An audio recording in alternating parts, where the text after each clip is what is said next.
दोस्तों, उपराष्ट्रपति का जिस तरह से मिमिक्री की गई तृणमूल कांग्रेस के एक सांसद द्वारा, इस मिमिक्री ने पूरा का पूरा वो एक मुद्दा चुरा लिया जो बीजेपी ने विपक्ष को दिया था।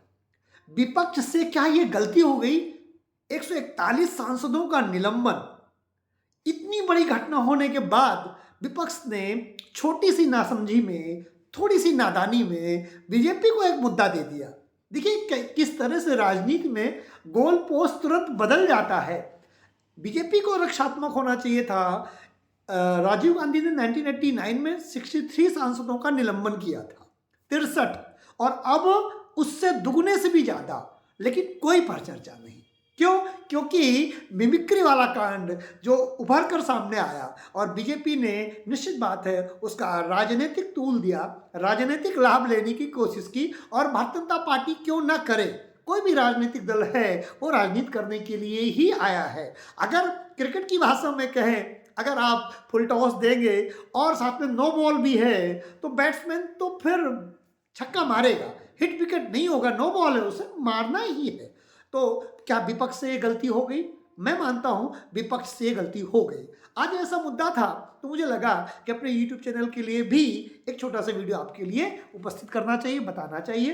अब हम इसके कई नजरिए से देखते हैं। क्या संवैधानिक रूप से उपराष्ट्रपति की मिमिक्री करना उचित है?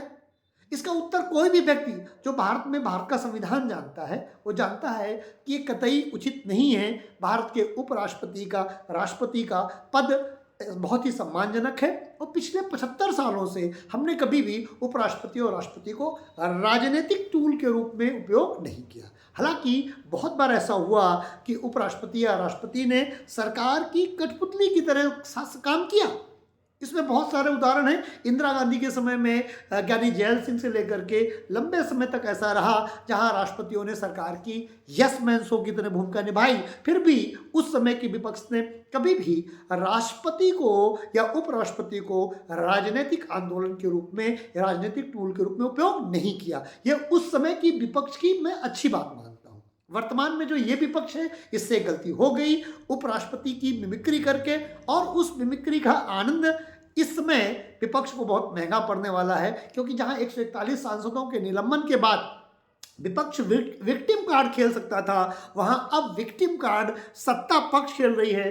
किसान के रूप में, ओबीसी के रूप में, जो राहुल गांधी अभी ओबीसी प्रेम प्रदर्शित कर रहे थे, उसके बाद भारतीय जनता पार्टी ये नैरेटिव बनाने में सफल रहेगी। मुझे ऐसा लगता है कि राहुल गांधी ओबीसी वाद की बात तो करते हैं लेकिन रियल में ओबीसी का सम्मान नहीं करते हैं। एक तरफ आप देखें कि तेलंगाना में, अगर मैं गलत नहीं हूं, रेड्डी जनरल में आते हैं, ओबीसी में नहीं आते, और रेड्डी मुख्यमंत्री बनाते हैं जो कि सवर्ण कास्ट है, तेलंगाना की बहुत ताकतवर कास्ट है वहां से। और जब आंदोलन करने की बात होती है तो ओबीसी को आगे लेकर के आते हैं, और जब मुख्यमंत्री बनाना होता है तो बहुत ताकतवर समाज के एक व्यक्ति को आप मुख्यमंत्री बनाते हैं। इधर जब ओबीसी के आरक्षण की बात, अब ब्यूरोक्रेट्स की संख्या गिनाते हैं कि कितने ब्यूरोक्रेट ओबीसी हैं, और इधर ओबीसी उपराष्ट्रपति का आप अपमान करते हैं। तो आपकी जो कथनी और करनी में अंतर दिखा देता है सत्ता पक्ष, वो उससे आपको नुकसान होता है। देखिए, विपक्ष को आंदोलन करना चाहिए, आंदोलन सत्ता पक्ष करते हुए दिखाई दे रहा है, ये गलती विपक्ष से हुई। अब विपक्ष के पास एक ही रास्ता, गांधीवादी रास्ता है। आप अपनी गलती को स्वीकार करें, तहे दिल से ये कहें कि उपराष्ट्रपति का हमें अपमान नहीं करना चाहिए था, हमसे गलती हुई। देश की जनता बहुत बड़ा दिल रखती है, बहुत सारे लोगों को वो माफ कर चुकी है।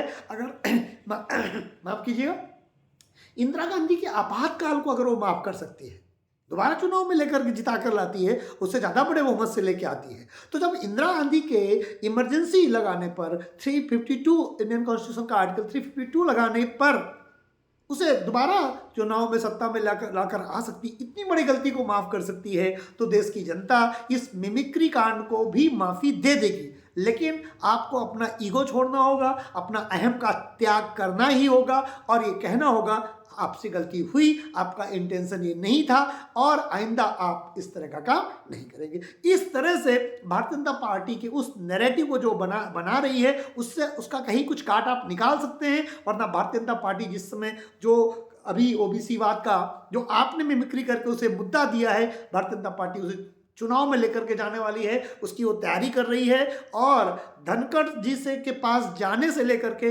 अपने सांसदों को गांव के चौपाल तक पहुंचाने तक की वो रणनीति पर काम कर रही है। तो जो विपक्ष ओबीसी-वाद खेलने वाला था उसको ये मुद्दा बहुत महंगा पड़ने वाला है। ये कुछ सेकंड की मिमिक्री कहीं ऐसा ना हो कि विपक्ष को आने वाले चुनाव में राजनीतिक रूप से बहुत महंगी पड़ जाए। इसलिए मेरा अपना व्यक्तिगत सुझाव ये है कि आप तुरंत माफ़ी मांगें, देश की जनता महान है और आपको माफ़ कर देगी। दोस्तों, अगर ये विचार मेरे आपको अच्छे लगें, आपको लगता है कि इन विचारों से आपको कोई ज्ञान संवर्धन होता है, तो प्लीज़ मेरे चैनल को लाइक करें, सब्सक्राइब करें, शेयर जितना हो सके करें, जिससे कि मैं आपके लिए कुछ और अच्छे वीडियोज़ ला सकूँ।